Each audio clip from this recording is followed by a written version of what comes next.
Hey race fans, I'm Nicole, your future Miss Sprint Cup, and I'm here for our very first Monday Madness. If you missed the Daytona 500 on Sunday night, you missed one heck of a race. We broke a Guinness World Record, we watched cars race backwards on pit lane, and we even got to watch Luke Bryan take it for us.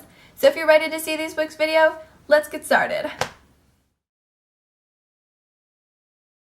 On Sunday, February 23rd, NASCAR kicked off the 2014 Sprint Cup season with the infamous Daytona 500. This 2.5-mile track was first won by Lee Petty in 1959 by a mere lead of only 2 feet. Let's get started with this week's driver stats. At the Daytona 500, speed is everything. Austin Dillon, your pole sitter, came in with the fastest lap with 204.32 miles per hour. Dale Jr. came in with the most laps led, leading 43 of the 200 laps. This race also included 42 lead changes. Before the race even began, NASCAR broke the Guinness World Record for the longest continuous use of a blimp. The Spirit of Goodyear has claimed to over 14 years of service as of February 17, 2014. This blimp will be retired at later this year. Sprint Cup officials sent 7 cars to the back of the pack for the use of backup cars during this race. These drivers included Martin Truex Jr., Clint Bowyer, Jamie McMurray, Jimmy Johnson, Michael Waltrip, and David Reagan. They also sent 3 drivers to the end of the starting lineup due to engine changes after major engine failure during the final practice. These drivers included Stewart-Haas teammates Danica Patrick and Tony Stewart, as well as Bobby Labonte. After a fantastic performance by Luke Bryan, where race fans crashed his party, Chris Evans, the star of the new movie Captain America: The Winter Soldier, started the race with the most famous words in NASCAR history: "Gentlemen, start your engines," and we were off under the green flag for the start of the Daytona 500. Pole sitter Austin Dillon made his debut in the number 3, previously raced by Dale Earnhardt. This Rookie of the Year contestant only led 1 lap, but this was the first lap led by the number 3 since Dale Earnhardt led lap 183 in the Daytona 500 in 2001. It didn't take long for the trouble to start. On lap 4, Kyle Larson in the target number 42 headed to pit road after tapping into the wall in turn number 3. Later on lap 18, Greg Biffle in the number 16 also headed to pit road after tapping into the wall. Next thing you know, they're going to be running into the track dryers. On lap number 22, the first caution of the race comes out after Kyle Larson spun out while coming out of turn number 2. While still under caution, on lap 23, fluid from Martin Truex Jr.'s car was spotted on the track. Officials cleaned it right up, but shortly after, Truex Jr. in the 78 had his engine burst from a broken oil pump belt. Over his in-car radio, Truex told his crew chief, "It's a shame, Todd, the car was really hauling." Later, while talking with a Fox reporter, he said, "I went to bed last night thinking that this was my best shot at winning the Daytona 500. I felt it, even today." On lap 25, pit road opened up with Kurt Busch in the lead. This pit stop ended with a race between Kurt Busch, Paul Menard, Dale Jr., Denny Hamlin, Marcus Ambrose, Jeff Gordon, Kyle Busch, Austin Dillon, Casey Kane, and Joey Logano. The Daytona 500 was running smoothly under a green flag until lap 36 when the rain started.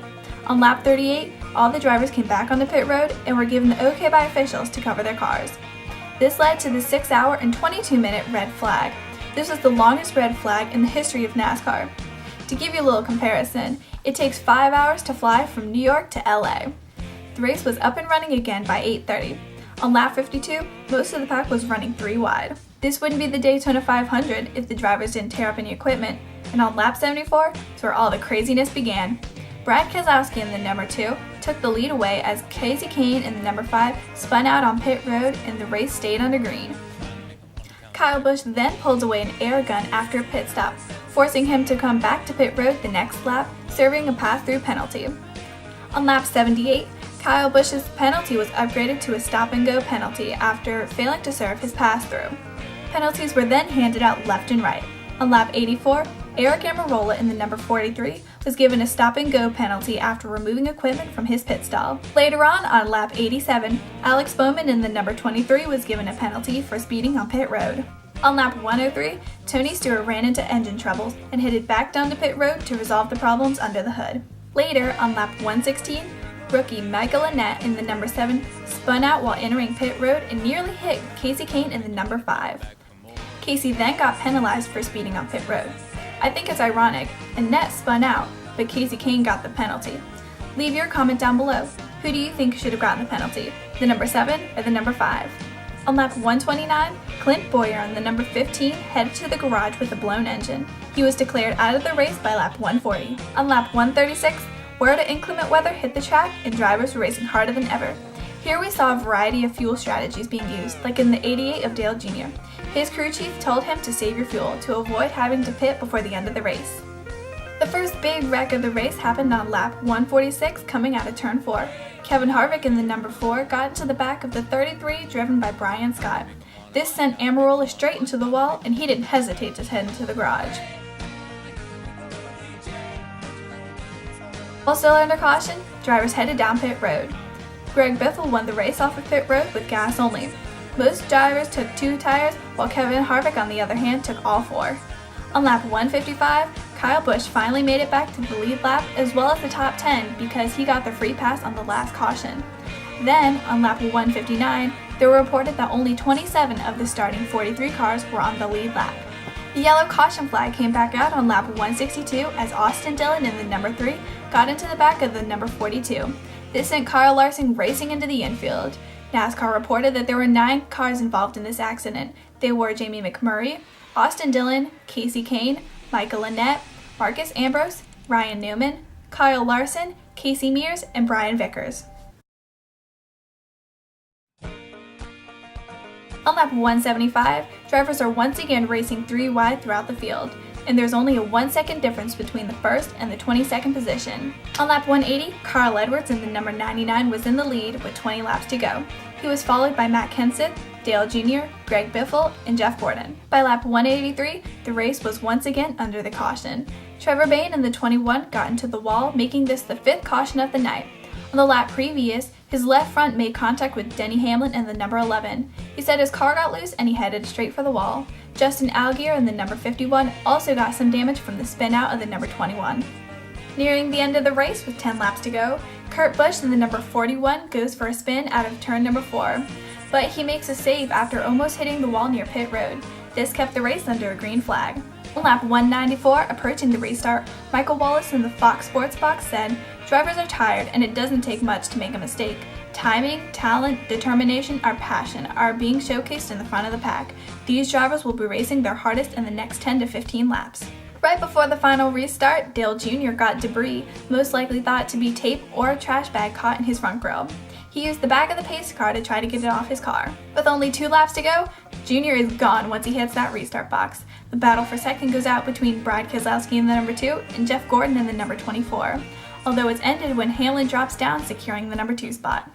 With the checkered flag high in the air, Dale Jr. takes the win, with a crash coming out of turn number 4. Although NASCAR never officially told us what happened in this crash, I personally saw the number 99 of Carl Edwards was totally wrecked, and the 18 of Kyle Busch came backwards down pit road to the start-finish line.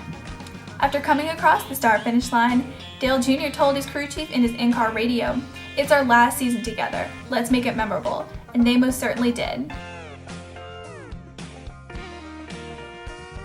This marks Dale Jr.'s 2nd career win here at Daytona, his first being in 2004 and his 2nd being here in 2014.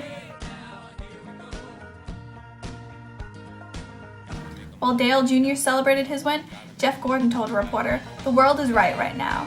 Dale Jr. just won the Daytona 500. That's a sign it's going to be a great season." Climbing out of his car in victory lane, Dale Jr. said, "Winning this race is the greatest feeling you can get in this sport, besides accepting the trophy for the championship." He also says, "This is amazing. I can't believe this is happening. I'm definitely not going to take this for granted."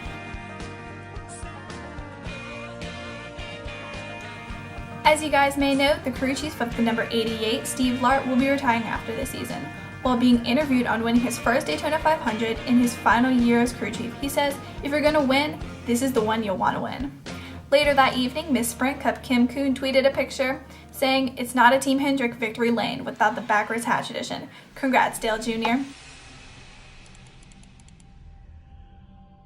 Thank you guys so much for watching. If you like this video, make sure to give it a big thumbs up and comment down below. Who do you want to see roll into victory lane next weekend at Phoenix?